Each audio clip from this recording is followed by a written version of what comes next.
नमस्कार, प्रखर राजपूत को देख रहे हैं आप। आज तारीख 31 जनवरी साल 2026 और इजराइल, फिलिस्तीन, लेबनान, पाकिस्तान, भारत समेत पूरी दुनिया की खबरों के साथ दोस्तों एक बार फिर से आपके सामने हाजिर हुआ। इस वीडियो में हम आपको बताएंगे कि अमेरिका के B2 बॉम्बर को एनिमेशन के जरिए ईरान ने मार गिराया है और इसका वीडियो IRGC ने रिलीज किया है और इस वीडियो के बाद पूरी दुनिया में हड़कंप मच गया। और साथ ही इस समय अमेरिका इतना डर चुका है कि अपना एक मिलिट्री डिस्ट्रॉयर फिर से लेके आ रहा है। यानी जितनी तैयारी अभी तक अमेरिका ने की, वो तैयारियां अभी भी अमेरिका को मुकम्मल नहीं पड़ रही हैं। और ज़्यादा तैयारी कर रहा है, और ज़्यादा बातचीत कर रहा है, नेगोशिएशन भी कर रहा है, चोरी छुपे ईरान से बातचीत भी कर रहा है। और ये बहुत बड़ी अपडेट है, इसके बारे में भी हम आपको बताएंगे। साथ ही इस वीडियो में आपको ये भी बताएंगे कि अजरबैजान, जो कि अमेरिका का बड़ा खास माना जाता था, उसने भी अमेरिका को बड़ा धोखा दिया है और इस धोखे के बाद अमेरिका चारों खाने जीता है। साथ ही हमारे देश में नोटबंदी, जिसमें न जाने कितने घर तबाह हुए, न जाने कितने लोग लाइन में लगते लगते मर गए, पुलिस की लाठियां खाई। आज उस नोटबंदी की क्या हकीकत है, इसके बारे में हम आपको डिटेल बताएंगे। और साथ ही बांग्लादेश, जिसकी मदद अडानी कर रहा, वो बांग्लादेश भारत के खिलाफ कितनी बड़ी तैयारी कर रहा है, ये भी हम आपको बताएंगे। साथ ही जो चाइना है, वो पाकिस्तान को पाल पोस के किस हिसाब से बड़ा कर रहा और पाकिस्तान किस हिसाब से हथियारों के मामले में हमसे आगे जा रहा, ये भी हम आपको बताएंगे। साथ ही मिडिल ईस्ट की तमाम बड़ी खबरों के बारे में बताएंगे। कुछ गाजा की भी खबरें हैं, कुछ लेबनान की भी खबरें हैं, उनको भी डिटेल में कवर करेंगे। यानी यकीन मानिए दोस्तों, आज की जो खबर है बहुत ज़्यादा अहम है, बहुत ज़्यादा इंपॉर्टेंट है। इस वजह से वीडियो को लास्ट तक जरूर देखिएगा।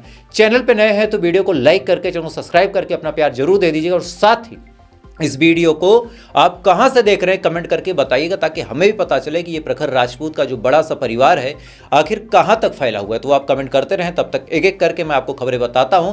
और सबसे पहली खबर, मैं आपको डोनाल्ड ट्रंप का एक एक्सक्लूसिव वीडियो दिखाऊंगा, जिसके बारे में पूरी दुनिया में शायद बहुत कम लोगों को जानकारी हो। दरअसल डोनाल्ड ट्रंप क्या चाहता है। डोनाल्ड ट्रंप का एक सीक्रेट ऑडियो वायरल हुआ है, जिसमें यह दावा किया जा रहा है कि डोनाल्ड ट्रंप ने कहा है, वो ऑडियो मैं अभी आपको सुनाऊंगा, कि जिस हिसाब से नॉर्थ कोरिया में किम जोंग उन, साफ तौर पे अगर कहा जाए तो किम जोंग उन डिक्टेटर है, तानाशाह है।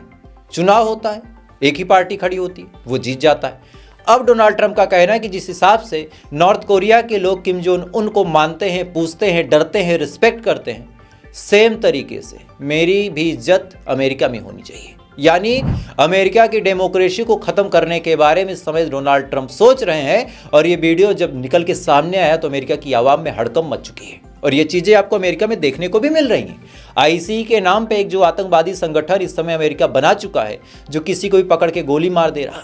मिनीपोलिशिया में क्या कुछ हुआ बखूबी जानते, किस हिसाब से हजारों लाखों की तादाद में लोग ट्रंप के खिलाफ प्रोटेस्ट करें, लेकिन इसके बावजूद भी ट्रंप कुछ सुनने को तैयार नहीं है। तो मतलब बड़ा साफ है कि अमेरिका भी धीरे धीरे अब डेमोक्रेसी से हट के डिक्टेटरशिप की तरह जा रहा है। और इसके बारे में अब वहाँ के लोग धीरे धीरे जाग रहे हैं। और अगर टाइम से नहीं जागेंगे तो फिर क्या होगा बताने की ज़रूरत नहीं है। अगर ये आदमी नॉर्थ कोरिया के तानाशाह की तरह बनना चाहता है तो इसके इरादे बड़े खतरनाक हैं, इस बात को आप याद रखिएगा। खैर, इसी बीच ईरान को लेके भी बड़ा बयान डोनाल्ड ट्रंप ने दिया और इस बयान में जो कुछ कहा वो बड़ा मज़ेदार है। दरअसल डोनाल्ड ट्रंप ने कहा कि ईरान के साथ हमारी बातचीत हो रही है। पहले तो ये हथियार लेके कूद पड़े कि हम हथियार से हमला करेंगे, लेकिन ईरान नहीं झुका। तब ये भाई साहब कह रहे हैं कि हम बातचीत कर रहे हैं, बातचीत हुई है, बातचीत हो रही है और आने वाले टाइम में ईरान के साथ और बातचीत होने की संभावनाएं हैं, ऐसा कहना है डोनाल्ड ट्रंप का। यानी साफ तौर पे डोनाल्ड ट्रंप का प्लान है कि ईरान के साथ बातचीत हो और कैसे भी करके न्यूक्लियर मामले में कन्विंस किया जाए। चूंकि ईरान झुकने वाले में से नहीं है। खामनेई साहब ने साफ तौर पे कहा कि हम 200% तैयार है। और साथ ही आज IRGC ने एक वीडियो रिलीज किया। हालांकि ये जो वीडियो है एनिमेटेड है, यानी जैसे AI की मदद से बनाया गया है, लेकिन उसमें बहुत सारी बारीकियों का ध्यान दिया गया है। इस वीडियो में ऊपर एक B2 बॉम्बर उड़ता है, साथ ही नीचे IRGC के जो लोग हैं उस B2 बॉम्बर पे फायर करते हैं और फाइनली जो B2 बॉम्बर है वो डिस्ट्रॉय हो जाता है। यानी मैसेज IRGC ने बड़ा साफ दिया है कि आप अगर B2 बॉम्बर से हमारे ऊपर हमला करने की कोशिश करेंगे या फिर सोच भी रहे हैं तो आपके B2 बॉम्बर का क्या हाल होगा, इस वीडियो में आप देख लें। आप एक काम कीजिए, पहले आप वीडियो देखिए।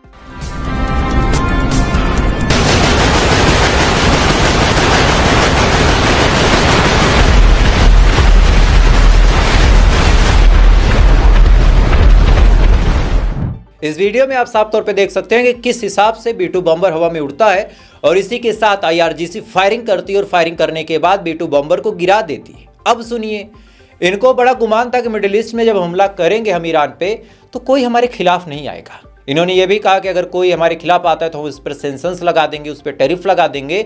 लेकिन धीरे धीरे करके तमाम लोग सामने आए। इनका बड़ा खास था अजरबैजान के साथ इनका बड़ा चोली दामन का साथ था। फाइनली अजरबैजान ने भी साफ तौर पे कह दिया है कि हम अपनी ज़मीन और अपने एयर स्पेस का इस्तेमाल ईरान के ऊपर हमला होने के लिए नहीं करने देंगे। यानी इक्के दुक्के जो इनके साथ दोस्त बचे थे वो भी मिडिल ईस्ट में कट के, अब चाहे ईरान से इसको आप दोस्ती का एंगल समझें या फिर ये समझें कि ईरान से इनकी फटती है कि भाई साहब अगर हमने अमेरिका को इस्तेमाल करने दिया तो आने वाले टाइम में ईरान हमको रेलेगा जरूर।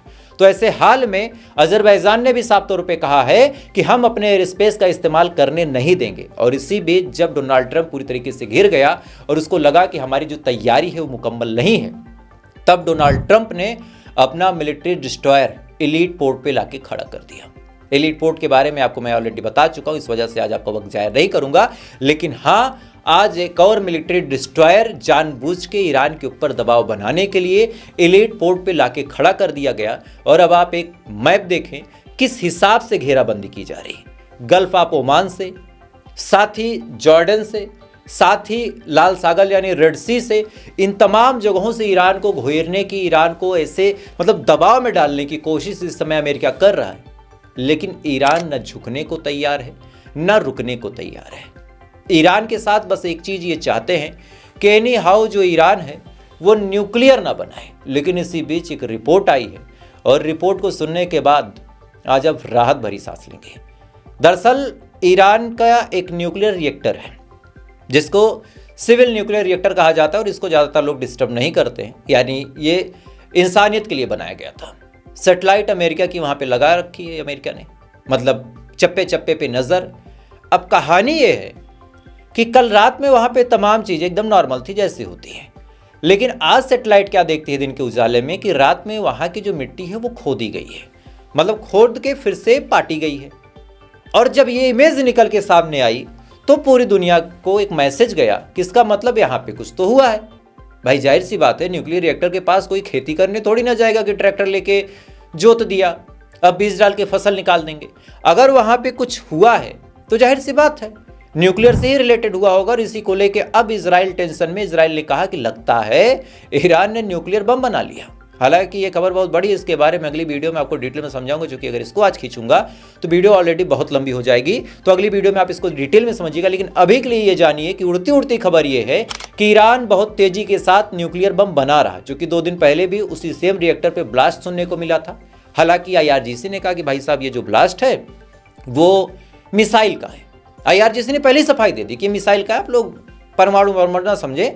लेकिन इस बार जिस हिसाब से मिट्टी वहाँ की हटी है, जिस हिसाब से वहाँ पे चीज़ें हुई हैं, मतलब बड़ा साफ है कि वहाँ पे कुछ तो न्यूक्लियर से रिलेटेड हुआ है। और इसको लेके अमेरिका और इजराइल इस समय टेंशन में दोस्त। खैर इसी बड़ी अपडेट निकल के सामने आ रही है इजराइल के हवाले से कि इजराइल ने आज गजा पे बड़ा हमला किया। इजराइल का कहना है कि जो येलो लाइन है उसके पास 8 या 9 हमास के आतंकवादी देखे गए। फौरन इजराइल ने हमला किया और इस हमले में 3 आतंकवादियों को मार गिराया।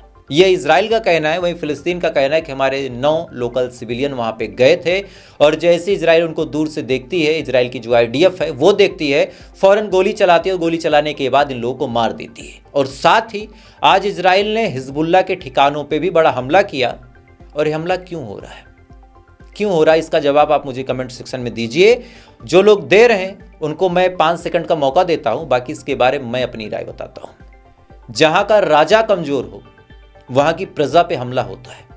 इस समय लेबनान में जो हुकूमत है वो हुकूमत डोनाल्ड ट्रंप के विशेष स्थान में जाके घुस चुकी है, समझ गए होंगे आप। और वहां पे चाटने की इतनी कला आ चुकी है कि अपने ही देश पे हमला हो रहा। लेकिन इसके बावजूद भी आप सोचिए, चलिए लेबनान हमला नहीं कर सकता मानते हैं, लेबनान की एयरफोर्स मजबूत नहीं है मानते हैं, लेबनान की आर्मी मजबूत नहीं, ये भी हमने मान लिया। लेकिन कम से कम आवाज तो उठानी चाहिए थी लेबनान को, कम से कम यूनाइटेड नेशन में ये बात तो बोलनी चाहिए थी कि भाई साहब हमारे ऊपर हमला हो रहा। कम से कम लेबनान को पूरी दुनिया से मदद तो मांगनी चाहिए थी। लेकिन लेबनान की जो हुकूमत है खामोशी के साथ हाथ पे हाथ धरे बैठ के मंद मंद मुस्कुरा रही है, मतलब खेत जल रहा है, ठाकुर साहब बैठ के तमाशा देख रहे हैं। सेम हाल लेबनान की सरकार का है। और ऐसे हाल में अगर हिजबुल्लाह कुछ करता है तो पूरी दुनिया ये कहेगी कि देखो लेबनान की जो सरकार है वो भाई साहब सीज फायर कर लेती है, लेकिन हिजबुल्लाह ने जानबूझ के जंग को लंबा खींचा। बाकी सच्चाई है कि इजराइल जानबूझ के डेली हमला करता है, क्योंकि इसको पता है कि हिजबुल्लाह और इजराइल के बीच लेबनान की जो हुकूमत है खुद ढाल के बन के खड़ी है। वो भी ढाल इजराइल के लिए कि अगर हिजबुल्लाह हमला करता है तो हम उससे निपटेंगे। इस लेवल का दोगलापन इस समय लेबनान की सरकार में चल रहा है। और अभी जो मैंने आपसे कहा कि राजा अगर कमजोर हो तो प्रजा कैसे मार खाती है, अब आपको इसका एग्जाम्पल देता हूं। आपको याद होगा हमारे देश में नोटबंदी हुई थी, और नोटबंदी के दौरान भाई साहब कितने लोग लाइन में लगे थे, कितनी लाठियां चली थी, कितने लोग मर गए थे। न जाने कितने ऐसे भाई बहन थे जिनके घर में शादी थी, 10 लाख रुपए अर्जेंट चाहिए थे, लेकिन उनको दिन का केवल 2000 मिला, उनके घर की शादी टूट गई, उनकी इज्जत चली गई।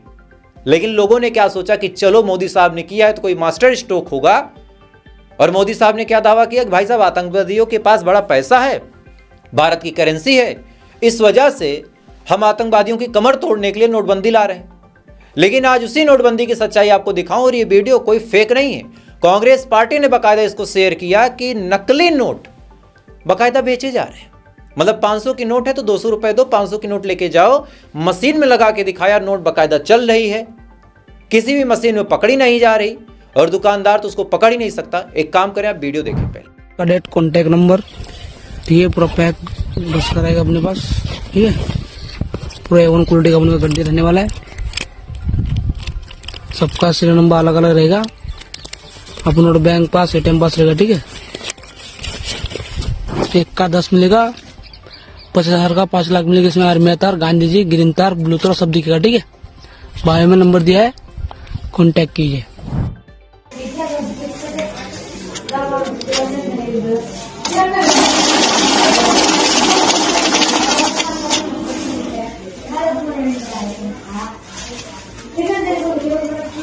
इस वीडियो में आप साफ तौर पे देख सकते हैं कि किस हिसाब से दोस्तों जो नकली करेंसी है वो मशीन को भी पास कर ले रही है, हाथों में भी नहीं समझ में आ रहा। एक आदमी अगर नंगी आंखों से देखता तो उसको कुछ क्लियर होगा ही नहीं, और 200 में 500 का बदल के नोट पूरे देश में बेचा जाएगा। यह है नोटबंदी की असली सच्चाई कि सेम नोट नकली बना लिए गए। जो लोग परेशान हुए उनकी परेशानी का कोई मतलब नहीं है। कांग्रेस पार्टी ने इस वीडियो को शेयर किया, लेकिन बीजेपी की तरफ से अभी तक सफाई का एक भी वीडियो निकल के सामने नहीं आया। मैं कहता हूं अगर ये वीडियो फेक है तो कांग्रेस के ऊपर IT सेक्टर के तहत FIR दर्ज करवाए बीजेपी, लेकिन अगर ये वीडियो सही है तो फिर सफाई दे, अपनी जिम्मेदारी तय करे और उन लोगों से माफी मांगे जो दिन भर लाइन में खड़े थे 2000 की नोट के लिए। और ऐसा नहीं कि केवल यही चीज है, विदेश में हमारे साथ क्या हो रहा वो भी आप जान लो। मैंने कल बांग्लादेश का मुद्दा आपके सामने उठाया था और आपको बताया था कि एक तरफ बांग्लादेश की जो सरकार है हमें तोड़ने के लिए, हमें मारने के लिए, हमें काटने के लिए, हमारे ऊपर हमला करने के लिए तमाम साजिशें करती है, भारत के खिलाफ आए दिन जहर उगलती है। लेकिन वहीं अडानी साहब न जाने कितने बिलियन किलोवाट की बिजली हर घंटे देते हैं उसको, बांग्लादेश को। और बांग्लादेश ने क्या किया वो आप जान लो। दरअसल बांग्लादेश के साथ हमारा एक समझौता हुआ था चटगांव में, जिसका नाम था special economic zone. Special economic zone Bangladesh ने हमें दिया था कि हम वहां पे कुछ डेवलपमेंट करेंगे, इससे बांग्लादेश का फायदा होगा, हमारा भी फायदा होगा, दोनों ही तरक्की याफ्ता होंगे, दोनों ही देश आगे जाएंगे। लेकिन अब इस पूरी घटना की कहानी आप इतनी जान लीजिए कि यह प्रोजेक्ट बांग्लादेश ने हमसे छीन लिया। बांग्लादेश ने हमसे कहा कि तुम अपना बोरिया बिस्तर समेटो और निकल जाओ। और अब सेम जगह पे बांग्लादेश ने चाइना को प्रोजेक्ट दे दिया, और इसके बदले जो J-10CE मिसाइल है बांग्लादेश चाइना से वो खरीदेगा। मतलब आप सोच के देखिए कि हम वहां पे मदद करते हैं, और हम तो नहीं करते, अडानी करता है, मोदी साहब करते हैं, और उस मदद के बदले हमारा जो स्पेशल इकोनॉमिक जोन है वो छीन लिया जाता है। साथ ही हमारे खिलाफ चाइना को जमीन दी जाती है, चाइना उससे हथियार देता है। अब सुनिए, इतना तब कोई गनीमत थी, लेकिन इसके बावजूद भी गैस की संकट इस समय बांग्लादेश के अंदर है, तो मोदी साहब बड़ा दिल दिखाते हुए गैस भेजेंगे, मदद करेंगे बांग्लादेश की। मतलब दुश्मन मार के चला जाए और हम तालियां बजाते रहें, फूल फेंकते रहें। इधर पाकिस्तान भी दोस्तों चाइना पहुंचा है, और पाकिस्तान के विमान इस समय पहुंचे हैं जो चाइना से खतरनाक मिसाइल और फाइटर जेट लाएंगे। और हमारे देश की मीडिया ने छापा कि ऑपरेशन सिंदूर का ऐसा डर है कि चाइना हथियार ले रहा। मतलब चाटने की भी कला आप देखिए कि ऑपरेशन सिंदूर का ऐसा डर है कि चाइना से पाकिस्तान हथियार ले रहा है। रे भाई साहब, हथियार ले रहा है तो मिसाइलों से स्वेटर नहीं बनाएगा, दीपावली में नहीं फोड़ेगा। इन मिसाइलों को प्रयोग भारत पे ही करेगा। और अगर ले रहा है तो हमें सावधान होने की जरूरत है, ना कि हंसने की। लेकिन जिस देश में मीडिया ही ऐसी हो कि भारत के डर से वो मिसाइल ले रहा है, भाई ले तो रहा, डर से ले रहा हो, मजबूत होने के लिए ले रहा हो, लेकिन उसके पास आ तो रहा, उसका जखीरा भर तो रहा। कल को हमारा उसका कभी जंग जैसा सिचुएशन बनता है तो प्रयोग तो हमारे ऊपर करेगा ना। लेकिन ये सवाल हमारे देश की मीडिया नहीं पूछ पाएगी, कभी नहीं। एक और घटना आपको बताता हूं। इस देश में मुसलमान मुसलमान मुसलमान और मुसलमान से नफरत इतनी है कि एक शख्स कश्मीर का था, बेचारा उत्तराखंड में किराए के कमरे में रह रहा था। उसके 2 बच्चे कश्मीर से पहुंचते हैं।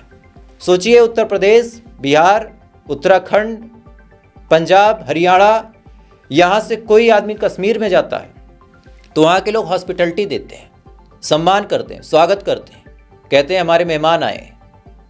यहाँ के लोग कहते हैं कि भाई कश्मीरी हमसे ठीक से बात नहीं करते। कुछ कट्टर लोग हैं जो ये आरोप लगाते हैं। अब सुनिए, वो बाप बेचारा यहाँ किराए के कमरे में रह रहा था। बेटा आता है, आने के बाद पापा की मदद करने के लिए सॉल बेचने जैसे निकलता उत्तराखंड में, अचानक से एक दुकान पे उसका झगड़ा हो जाता है। फ़ौरन उसको लोग पीट देते हैं और कहते हैं कि तुम कश्मीरी हो, और तमाम सब जो आप समझ सकते हैं। मतलब कश्मीर को यही लोग बांट के देश से अलग कर रहे हैं। पुलिस ने क्या कुछ कहा, थोड़ा सुन ले पहले। 2 कश्मीरी युवक थे जो विकास नगर के बाजार में आए थे, जिनके पिताजी जो वर्तमान में पांटा साहिब में किराए के मकान पर रहते हैं। और ये दोनों युवक भी इस दौरान छुट्टियों में अपने पिताजी के पास आए थे और उनके सहयोग के लिए, फेरी में सहयोग के लिए भी वो यहाँ पर पांटा में रुके हुए थे।